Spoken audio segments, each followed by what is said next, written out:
بس انا هفاجئك وهرد عليك رد مختلف تماما.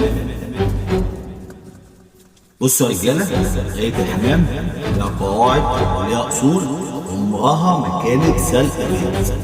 انت عايز سوق غاوي جامد وليك اسم وليك صيت، اسمك وصيتك مش منك انت، اسمك وصيتك من الحمامه اللي انت علمتها.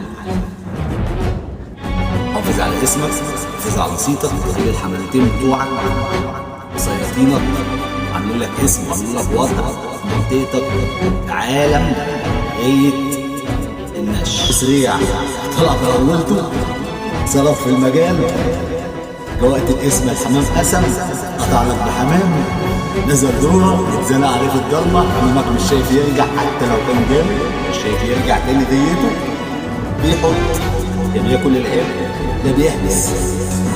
انت زمن الاعلام ببلاش، زماننا احنا كان الاعلام فلوس.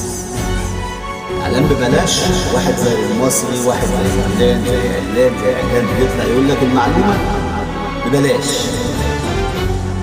لكن على ايامنا ما كانش في ميديا، ما كانش اللي هو الحمام يعلم هو الحمام التاني اللي جنبه، هيقول لك ده في يوم من الايام هيبقى خصم، مش هيعلمك. فبالتالي كنت بتبتدي تعتمد على نفسك، انت ما عندكش اي خبره.